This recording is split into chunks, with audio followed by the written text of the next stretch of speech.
¿Qué tal, chicos? Buenas noches. Yo soy Alberto Briceño, soy el que normalmente coordina los cursos intensivos para formación cristiana, formación de los sacramentos.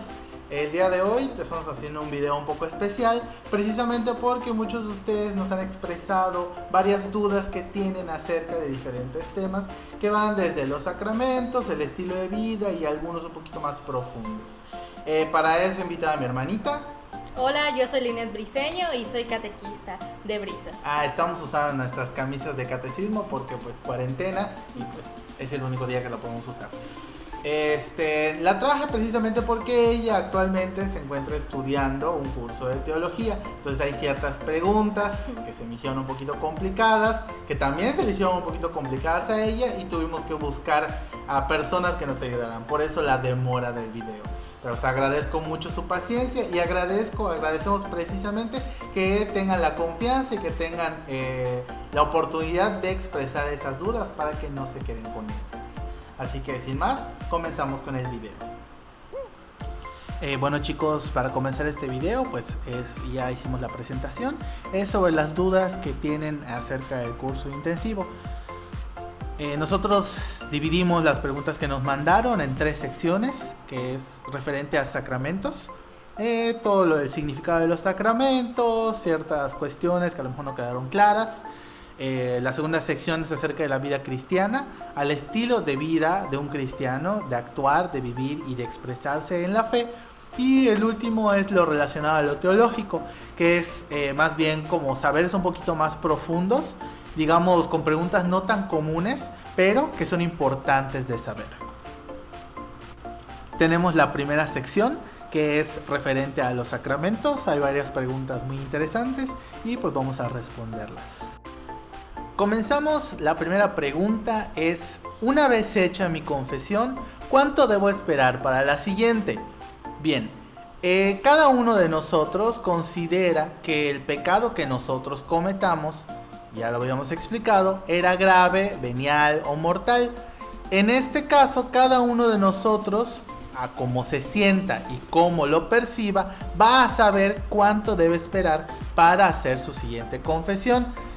Lo recomendable, dado por los mandamientos de la iglesia, es que nos confesemos al menos, mínimo, una vez al mes. Eso es lo recomendable. Sin embargo, si nosotros tenemos una confesión y cometemos pecado mortal, digamos una semana después de esta confesión, podemos volver a confesarnos. No hay un tiempo mínimo y mucho menos un tiempo máximo. Sin embargo, debemos considerar no esperar demasiado para poder hacer nuestra siguiente confesión. ¿El sacerdote guarda mi pecado y no se lo dice a nadie? Efectivamente, el sacerdote no tiene permitido decir el pecado o confesar el pecado que tú le has dicho. Esto es porque hace un voto de silencio en el cual tú, al confesar tus pecados, él tiene que guardar silencio para no decírselo a nadie. Sin embargo, existen ciertas excepciones en donde el sacerdote no puede confesarte si tu pecado tiene que decírselo a alguien. Por ejemplo, que tú hayas cometido, no sé, un asesinato, tendría que decírselo a la policía, por lo tanto no podría confesarte porque tendría que decirlo y no lo puede hacer. Sin embargo, si tú realmente quisieras confesarlo, tu penitencia sería que vayas a la cárcel. El sacramento de la unción de los enfermos, ¿qué significado tiene y por qué se considera un sacramento? Bueno, principalmente esto se hace para las personas que están enfermas o que son muy ancianos. ¿Por qué? Porque en él encomendamos a los enfermos al Señor Jesucristo para que los salve y los cure. El significado que tiene es porque todos nosotros en la iglesia, como comunidad, oramos para que ellos puedan ser sanados. Y se considera un sacramento porque en realidad es una obra de misericordia hacerlo por las personas que lo tienen. En todo caso, si las personas están enfermas, se curan, o si van a fallecer, son salvadas para que no tengan que pasar por el purgatorio. Siguiente pregunta: ¿qué es el don del temor de Dios? Ya habíamos explicado que los dones del Espíritu Santo fortalecen el alma cuando los recibimos en el sacramento de la confirmación. En este caso, el don del temor de Dios significa tener miedo o un temor a fallarle a Dios. Es precisamente esa preocupación que nosotros le damos a Dios, lo que nosotros creemos que es incorrecto, porque conocemos su bondad y por ello tememos a fallarle y a alejarnos de él. Siguiente pregunta: ¿cuál consideran que es el sacramento más importante? Para este caso, de manera personal, no podemos decir que consideremos a un sacramento más importante. La Iglesia no tiene un sacramento más importante. Cada uno de ellos tiene un significado distinto. Por lo tanto, es imposible determinar que uno sea más importante que otro, ya que todos te llevan a un mismo fin, que es la salvación. Bien, siguiente pregunta. ¿Cuáles son los signos visibles del sacramento de la confirmación? Bueno, cada sacramento tiene un signo en específico. En este caso de la confirmación es el Santo Crisma. Este es un óleo o un aceite que se utiliza al momento de que ustedes van a ser confirmados. Se les va a untar en la frente. Sin embargo, también se utiliza para cuando son bautizados, pero en el bautismo el signo visible es el agua. Sin embargo, en el sacramento de la confirmación existen otros signos que no son como tales en específico como el Santo Crisma, pero que ustedes pueden ver, como la imposición de manos o el literal ser ungidos, que significa el ser elegidos por algo. Cuando son confirmados son elegidos para transmitir la palabra de Dios. Y también el signo de van a ser como teniendo una pequeña cachetada, pero es muy ligera en realidad. Es simbólica. Es simbólica porque tiene el símbolo de despertar, de que te estás despertando a una nueva vida católica. La última pregunta de esta sección es: si me arrepiento, ¿hasta los pecados que no tienen perdón pueden ser perdonados? Bueno, recordemos que el único pecado que no tiene perdón es aquel que atenta con el espíritu, en donde nosotros negamos la existencia de Dios. En este caso, habíamos explicado que es un pecado que no se puede perdonar porque en realidad no hay nada que perdonar. Una persona que niega a Dios es una persona que no quiere su perdón. Por lo tanto, si esa persona llegase a arrepentirse y regresara a Dios, tuviese el deseo de volver a estar con Él, por supuesto que puede ser perdonado. En específico se dice que puede ser perdonado porque nosotros entendemos que la misericordia de Dios es tan grande. Así que si en el último momento decides que sí crees y que sí quieres ese perdón, serás perdonado inmediatamente porque en sí ya no tienes ese pecado. Tenemos la segunda sección, que es la referente a vida cristiana. Hay algunas preguntas referentes a cómo vivir la fe, acerca del pecado, bastante interesantes, y pues vamos a responderlas. Siguiente pregunta de esta sección. Si por ejemplo una persona mata, ¿será perdonada el resto de su vida? Bueno, creo que esta pregunta es súper interesante porque sabemos que asesinar a una persona es un acto muy grave. Sin embargo, si una persona asesina y va con un sacerdote a pedir perdón y pues no sé, entra a la cárcel y tiene una nueva vida, por ejemplo, se arrepiente, en realidad se arrepiente, pues humanamente se le ha perdonado y ante los ojos de Dios se ha perdonado porque ha decidido cambiar y realmente se arrepintió de ese pecado. Pero ojo, acuérdense bien que la única persona que es capaz de quitar la vida es el mismo Dios porque Él la dio. Entonces nosotros al tomar la vida de alguien, al tomar la sangre de alguien, Dios va a cobrarnos con nuestra propia sangre. Por lo tanto, sí, cierto, será perdonado, pero al momento de tu juicio individual no te vas a ir ni al cielo ni al infierno, vas a entrar al purgatorio, en donde tendrás que pagar ese pecado que cometiste, porque no crean que va a ser tan fácil como solo arrepentirte. Sí, precisamente se habla de una deuda. Tú tienes una deuda con Dios porque quitaste una vida que no te pertenecía. Siguiente pregunta: ¿qué posición debe tomar un cristiano en un caso como el de Robin Hood, aquel que roba a los ricos para dárselo a los pobres? Bueno, es muy importante destacar en este caso que uno de los mandamientos de la ley de Dios, que es el tema de esta semana que está pasando, dice que nosotros no debemos robar. El mandamiento dice específicamente: no robarás. En este caso, el fin no justifica los medios, porque aunque tú robes para ayudar a alguien, no justifica o no, de alguna manera, no lo hace no ser un robo. Sigue siendo un pecado y sigue siendo un robo. ¿Cuál es nuestra posición?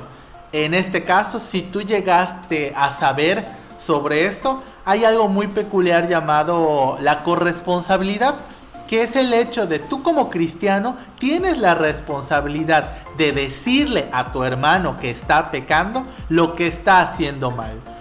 En este caso, si tú ves que esta persona no quiere componerse o no quiere arreglar la situación, puedes llamar a alguien más o a varias personas que te acompañen para ayudar a este hermano que está cometiendo pecado. En el caso de que esta persona no quiera cambiar, no quiera arreglar su situación, ya no hay nada que hacer. Recuerden que la salvación y los pecados son individuales. Nuestro trabajo es corregir, anunciar y denunciar lo que está mal, pero simplemente no podemos cambiar a una persona si esta persona no quiere cambiar. Bien, siguiente pregunta. El maestro de la película Dios no existe ¿cometió el pecado de la negación de Dios?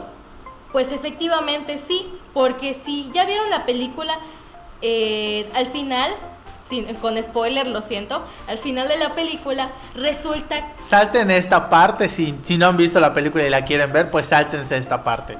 Bueno, al final el maestro revela que sí, realmente creía en Dios, pero estaba molesto porque su esposa había fallecido. Entonces estaba molesto con Dios porque había dejado que su esposa muriera.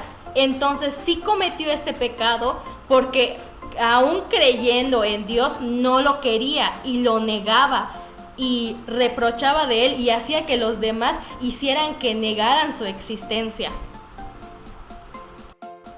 Siguiente, nos preguntan qué es el ayuno y cómo se practica. Bueno, el ayuno se define como la privación de alimentos totales o parciales. Esto quiere decir que una persona puede dejar de comer por un tiempo determinado. La iglesia define el ayuno como esta privación, generalmente desde la mañana hasta aproximadamente hasta el mediodía. Aquí lo peculiar y lo interesante es que hay 2 días en los que la iglesia menciona que es de manera obligatoria realizar el ayuno debido a la solemnidad del día. Estos días son miércoles de ceniza, el inicio de la cuaresma, y viernes santo, el final de la cuaresma. Estos 2 días son obligatorios debido a que deben ser días de oración y ayuno. Y aquí viene la segunda parte. El ayuno tiene que ir acompañado con oración. Si tú, por ejemplo, decides hacer ayuno y no haces oración, en realidad estás haciendo una dieta. Estás nada más no comiendo algo. Pero cuando lo combinas con oración, fortaleces el alma. El ayuno te ayuda a mantenerte centrado y la oración te ayuda a comunicarte con Dios. Te pregunta, ¿por qué la iglesia, a pesar de tener el amor como bandera, discrimina al que no cae digno o al que considera antinatural? Bueno, para responder esta pregunta vamos a distinguir 2 cosas diferentes: religión e iglesia. Iglesia lo vamos a tomar como asamblea, como católicos, como un grupo de personas. y religión literalmente como religión. La religión como tal no discrimina en realidad. ¿Quiénes somos nosotros para discriminar o alejar a alguien? Nadie. La iglesia o comunidad es la que lo hace. ¿Por qué? Bueno, acuérdense que somos humanos y caemos en pecado. Entonces, las personas que no comprenden algo lo discriminan y lo hacen a un lado, porque no lo entienden y porque se dejan guiar por esa parte humana que sobresale y no lo ven con ojos de Dios. ¿Qué es los ojos de Dios? Ver a las personas que son iguales a ti y que no importa quiénes sean, merecen ser amados y merecen ser acercados hacia Dios. En realidad la iglesia no discrimina, la religión no discrimina, sino las personas. Y tristemente esas personas son ignorantes en la religión.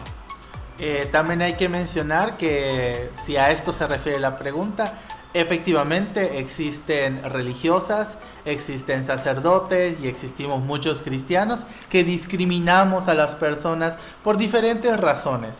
Porque nosotros creemos que es incorrecto, creemos que porque la iglesia dice algo, lo interpretamos de una manera incorrecta, y no es así. La iglesia no discrimina, la religión no discrimina. Las personas que están en la iglesia y que forman parte de ella, discriminan. Por último, tenemos la tercera sección, que es referente a contenidos un poquito más teológicos. Son preguntas no tan comunes, como mencionamos, muy interesantes, y nos llama la atención y nos gusta mucho este tipo de preguntas porque nos dan a entender que realmente les interesa y que quieren aprender más. La siguiente pregunta, la primera pregunta de la tercera sección es: ¿qué tipo de pecado cometió Satanás? Preguntan que si fue el pecado original o el mismo pecado que cometieron Adán y Eva. Sí, cuando Dios creó a los ángeles, creó un ángel, digamos, especial, uno que sobresalía sobre todos los demás. Fue glorificado y dignificado como un ángel precisamente diferente a los demás. Este ángel pensó que que lo hacía superior a los demás y a las demás creaciones.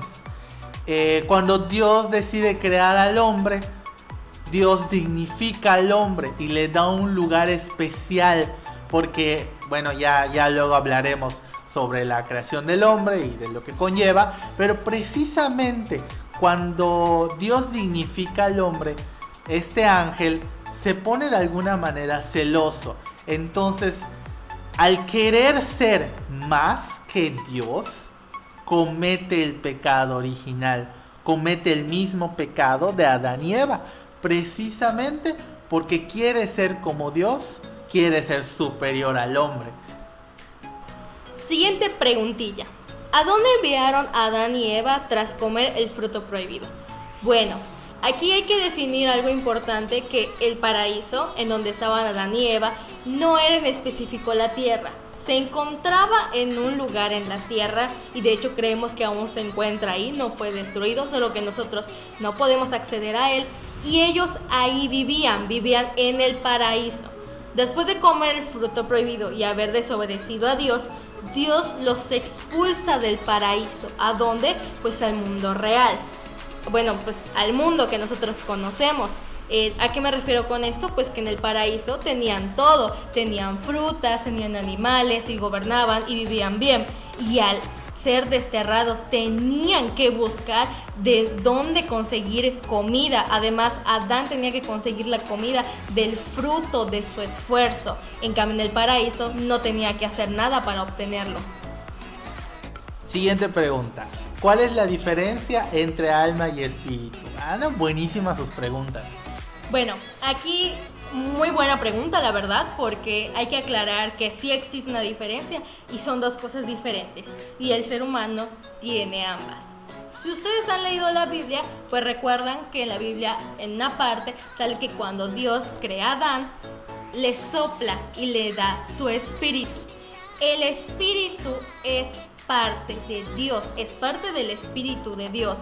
y está conectado a Él. En realidad nos los prestó, es un pedacito de Él que sigue conectado.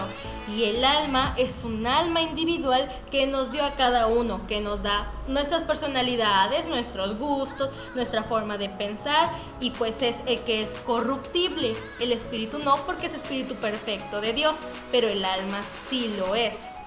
Cuando nosotros hablamos de pecado, el pecado lo que hace es corromper y manchar el alma. El alma tiene la función, digamos que de unir el cuerpo físico que nosotros tenemos con el espíritu. Recordemos, como lo que estaba mencionando Linet, que el espíritu es, digamos, un motorcito que da vida. Recordemos el credo: al Espíritu Santo, Señor y dador de vida, aquel que hace que las cosas vivan. El alma, como ya habían mencionado, es esas características individuales y que funciona para unir el cuerpo de nuestro cuerpo físico con el Espíritu de Dios. Cuando una persona fallece, el alma desaparece y abandona el cuerpo. Por lo tanto, el espíritu ya no puede estar unido al cuerpo. Entonces existe un fallecimiento. El cuerpo queda inerte, el espíritu regresa a Dios y el alma pasa a su juicio individual. ¿Cuál es este juicio individual? Aquel en donde Dios juzga los pecados que haya cometido durante su vida. Por eso el sacramento de la confesión limpia el alma, y esa alma, digamos, que mantiene grabado esos pecados que cometemos. Bueno, muy bien la explicación, pero también hay que aclarar que una vez que se divide el cuerpo y nuestra alma pasa a ser juzgada, puede ir al cielo, al infierno o al purgatorio para limpiar los pecados. Pero ¿qué sucede con la resurrección? Cuando sucede la resurrección, Dios va a crear un cuerpo celestial para nosotros. Entonces nuestra alma resucita y nuestro cuerpo nuevo también. Al unirse, el espíritu regresa a nosotros y se vuelve a unir. Entonces volvemos a tener vida, pero ya no con un cuerpo corruptible como el que ahora tenemos, sino uno perfecto, uno en donde podemos vivir para siempre. Sin embargo, esta alma, al ser el que une el espíritu con el cuerpo, si se llegase a perder, ya no se podría unir el cuerpo con el espíritu. ¿En qué situaciones pasa esto?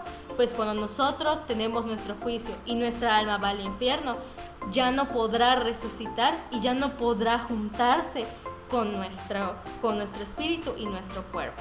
Hablamos de un pago del infierno. En una de las sesiones hablábamos que el infierno se podía definir como la total ausencia de Dios. Cuando el alma se pierde y va al infierno, ya no hay manera en que Dios recupere el alma para volver a unirla con espíritu y con cuerpo. Por lo tanto, se ha perdido para siempre.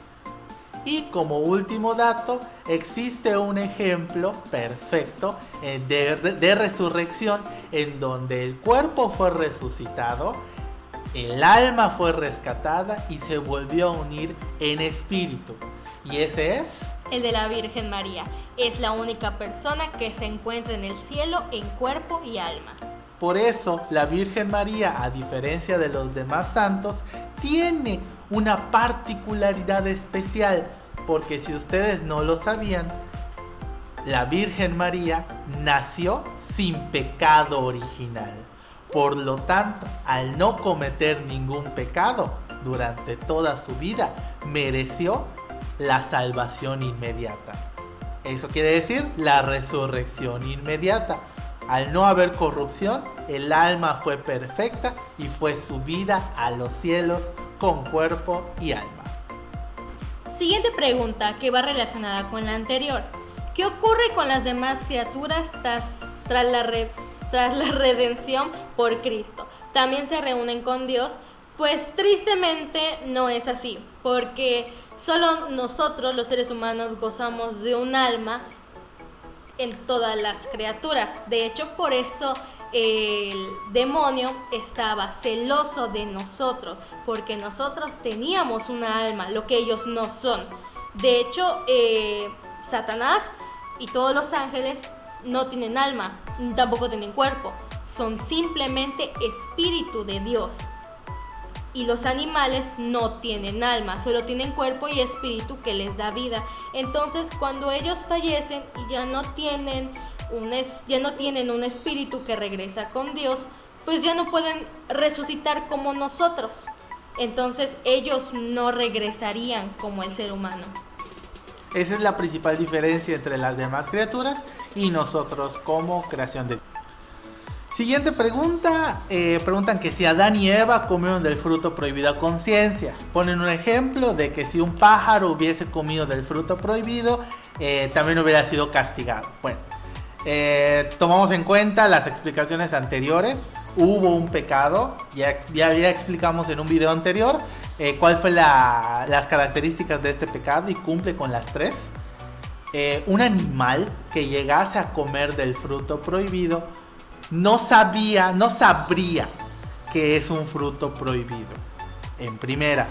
Por lo tanto, no cumple con la condición de conciencia. En segunda, un animal no tiene un alma, lo mencionamos hace un momentito, no tiene un alma que vaya a corromperse. Por lo tanto, no hubiera sido lo mismo. No existe un pecado porque no hay un pecado. Bien, siguiente pregunta. ¿Qué ganaba la serpiente con Adán y Eva comieran el fruto? Bueno, pues como mencioné hace una pregunta, él ganaba que sentía celos de Adán y Eva porque ellos tenían un alma. Los ángeles no tienen alma, son simplemente espíritu. Por eso cuando Satanás cometió el pecado, ya no pudo redimirse como nosotros. No podía pedir perdón y regresar a ser un ángel. ¿Por qué? Porque no pueden redimirse, no tienen alma como nosotros. Entonces, al caer en pecado, ya no pueden hacer nada y ya no pueden regresar. Por eso muchos ángeles que han caído no han regresado con el Creador, porque no lo pueden hacer. Solo nosotros, como criaturas de Dios, como criaturas con alma, lo podemos hacer. Por eso él sentía tantos celos, porque había creado una criatura más perfecta que él, que ni siquiera era celestial como un ángel. Imagínense el odio que sentía hacia el ser humano. Entonces, al corromperlos, iba a hacer que la criatura perfecta, que en ese momento era Adán y Eva, cayeran y por lo tanto hiciera sufrir a Dios. Pero él no contaba con que iba a tener una salvación. Pregunta por aquí si todo lo que sueñas es posible. Bueno, pues hay dos, definiciones que podemos distinguir de sueño. El sueño que nosotros tenemos cuando dormimos no necesariamente puede ser posible. Digamos que tú te dormiste y soñaste que comprabas unos chetos. Bueno, pues al día siguiente tu mamá te da dinero o consigues dinero y vas a la tienda y compras unos chetos. Entonces sí se hizo realidad, sí se hizo posible. Si hablamos de un sueño a manera de meta, o sea, aquello que añoras, aquello que deseas, no todos son posibles, definitivamente. Sin embargo, muchas de las veces depende de nosotros. Si tú, por ejemplo, sueñas con tener un automóvil, con esfuerzo, con trabajo, lo puedes conseguir. Pero si, por ejemplo, sueñas a lo mejor tener alas, pues ahí sabemos que no es posible, ¿no? Entonces, aquí es ver un poquito acerca de la realidad que nosotros tenemos y pues definir qué es a lo que nosotros llamamos sueño. Bien, para ya terminar esta última pregunta que se me hizo súper interesante. Dios le dijo a Adán que si comía del fruto moriría, pero este no murió. ¿Dios le mintió? Bueno, primero que nada, pues Adán sí murió, no está vivo, sí falleció. Tal vez no falleció al instante de comerlo, pero sí falleció. ¿Esto qué quiere decir? Que si ellos no hubieran comido del fruto prohibido, no hubieran muerto y seguirían ahí en el paraíso y seguirían vivos, porque Jesús, al darnos la salvación, va a hacer que nosotros tengamos el cuerpo celestial. Y Adán y Eva ya lo tenían, ya estaban salvados, no tenían que esperar nada. Pero si hablamos de forma un poco más profunda, pues sí murió, porque murió en espíritu, porque se corrompió, ya no podía, en alma. Adán sí murió en alma porque su alma se corrompió, entonces él sí murió. Y además de que, acuérdense que cuando nosotros nos bautizamos, el bautizo nos quita el pecado original y no nos quita la muerte, pero nos da la posibilidad de salvación. Entonces sí murió y sí podemos morir todos, pero en específico esperamos la salvación para ya nunca tener que morir ni sufrir nunca más. Muy interesantes sus preguntas, la verdad, chicos. Nos llamó mucho la atención que realmente hicieron preguntas bastante interesantes, bastante profundas, y pues eso nos da a entender que realmente sí están prestando atención y sí les interesa saber un poquito más. Una vez que ustedes hagan su confirmación o su comunión o su bautizo, también los invitamos a que puedan tomar cursos como los que está tomando Linet, cursos de teología.